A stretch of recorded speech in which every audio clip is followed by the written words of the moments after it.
Hey everybody, welcome back to another exciting episode of The Stash Report from The Stash Project. Today is September 3rd, 2018. It is Labor Day here in the United States, so hopefully everyone is enjoying their 3-day weekend, or the remains of your 3-day weekend, depending on when you actually get a chance to watch this.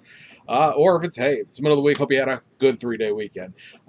Short show this week, just mainly because we only have a few kit releases out of Japan that were sort of catching up at the very end of August. We just put out our September compilation video over the weekend, so that you guys have an idea of what to expect for September, but we probably won't see any of those kits come in until probably the end of this week, possibly. There are a few early Hasegawa kits, it looks like. There might be like Wednesday, Friday of this week, and then, of course, the bulk of everything will come out towards the end of September, and the one sort of semi-unfortunate aspect to the show, at least from my content standpoint, from my creation standpoint, is the fact, of course, with the Tokyo Hobby and Model Show drop happening last week, and we did a whole video for that. So if you haven't checked that out, obviously go check that video out to catch yourself up on everything you should be expecting out of the Japanese kit manufacturers over the fourth quarter of this year.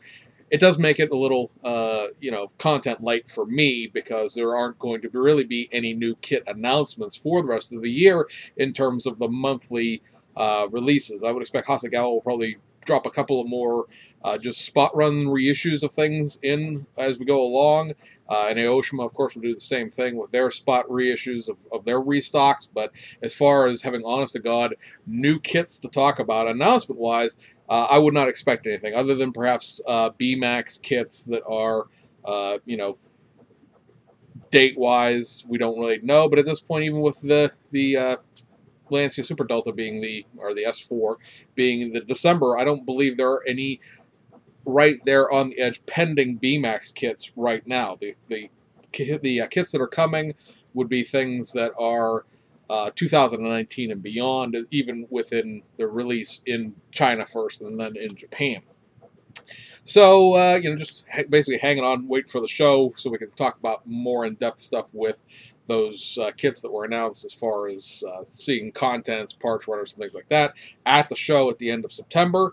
But, other than your round 2 stuff, perhaps the Revell stuff as it comes along, there's not going to be a whole plethora of, hey, let me talk about the new kit announcements, because those we're done. We're basically pretty solid on new kit announcements, probably through the end of the year at this point. Our next big thing, other than covering the All Japan Toy and Hobby Show, will be the Nuremberg Toy Fair in the spring, and of course New Year's Eve, when Revell of Germany, or Revell or Blitzwell, traditionally announces for the year. So we'll see what form that takes in 2019 with the new ownership and everything like that. So there is one minor thing to add to the All Japan Toy and Hobby Show. This was added to the list sort of after all of the information came out, and it is just sort of another reissue that is in this month's, or in, not this month, but in the show stuff, and that is this is the next in the Zeshaka diorama series. You may recall just a couple of videos ago, during the weekly videos, we talked about the Subaru 360 with the acrylic background, acrylic base cardboard diorama thing that they had going on. This will be the same sort of thing, only this is going to, of course, be the Mazda Cosmo as being the kit for the diorama. So this will be the same sort of thing. You're going to get the model kit, which, of course, Mazda Cosmo is available in several different versions right now from Hasegawa, in terms of just the regular car, the police car, the Monster Attack Squad thing was out as well. This will be another version of it, just a base Mazda Cosmo. There's nothing going to be special about the kit itself, but you will get sort of a cardboard backdrop and a acrylic clear piece that you will apply a sticker decal type thing of the girls pictured with the car here, sort of down in the bottom right hand corner, gives you an idea. It's the same principle as the Subaru 360 was. It is just the next kit in that series, and so that is a November release if it's something you're interested in. But really, like I said, that's probably the last of the honest-to-God new things. I mean, that's new with air quotes, because it's really just adding some diorama pieces to a kit that's been around since the 1990s. But again, it's a new kit in terms of its tire contents. So that would be that. And then we have 5 kit releases from Japan. All of these are reissues. Some of them are newer and than others in terms of their content. So we'll start at Aoshima, since these are mostly just straight reissues of things that have been placed into the model car line. First up, you have the 1991 Nissan Safari reissue. This kit, while it does have a number of the aero parts and things like that, only comes with one set of wheels. It is the factory stock set of wheels. Obviously, that is sort of the gag of the model car. It's the static, what Japanese companies call catalog kits, where it represents basically very, very factory stock model kit that would represent the sort of auto brochure that they used to. I don't know if they still give out auto brochures at auto shows like they used to. I mean, when I was a kid, I used to love going to the auto shows simply just to get all of those glossy brochures of all of the cars. I have not been to an auto show here in Pittsburgh because it's over Valentine's Day weekend, so it's kind of dicey to try to get time to go to it anyway, just with work, and then with the holiday of Valentine's Day being stuck in there as well.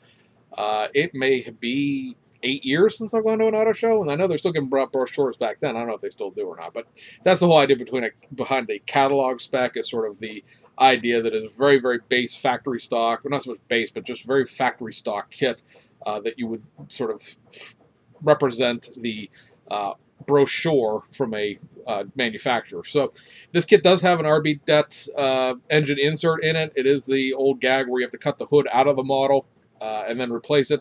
There is a injected styrene hood as far as just a regular white one, and there's also one on a, I was going to say it's on the clear tree, but it's actually on a separate piece, a separate runner just for the hood.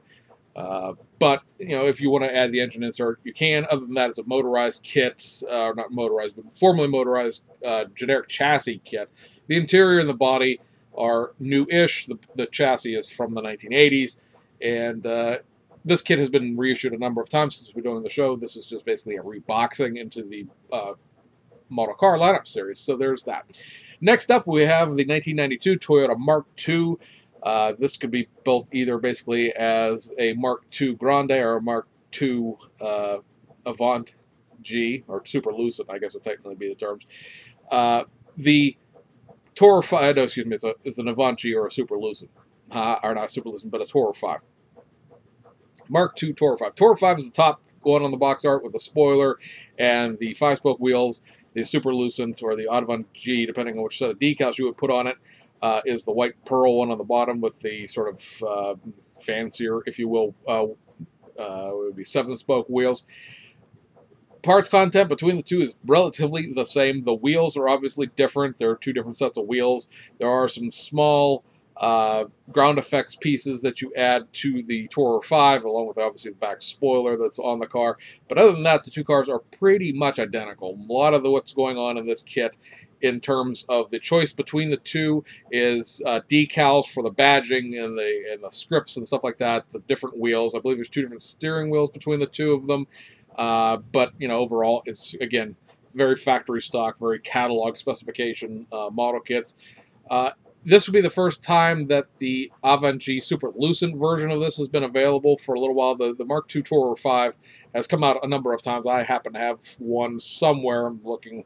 I've reorganized my Toyota shelves, and not all my sedans are up on top anymore. But that kit has been around a couple of times in the last 5 years. The Avant G one has not, so that would be the sort of thing to get about this kit if you're really into your four-door Toyotas and you really, really care in that way.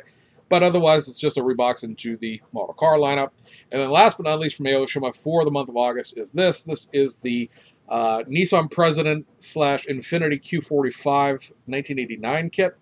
Now, obviously here, you are getting two entirely separate bodies, right? Obviously, a Q45 and a G50 generation Nissan President do not share very much of all anything beyond sort of the middle of the car. If you look at the picture, you can see the doors and the greenhouse and things like that are very much similar, but the front clips are not. The rear clips are not. So they ride the same chassis. They have basically the same interior, but obviously the sheet metal is greatly different on the front and rear fascias.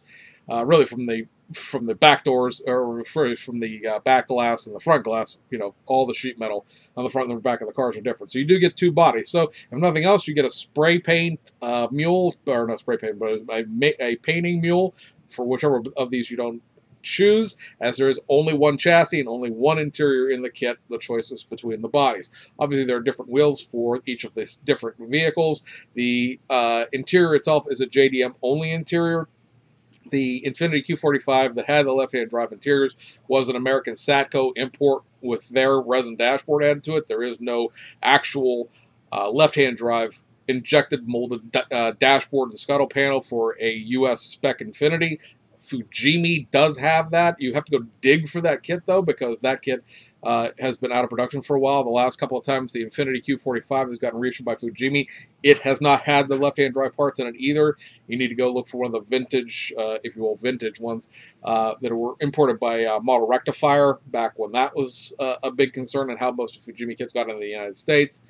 But otherwise, the President, the G50 President kit has not been available for probably close to 15 years now. I'd have to go pull I have a G50 with what they call the optional wheels. It has a set of BBS wheels added to it instead of these factory stock wheels.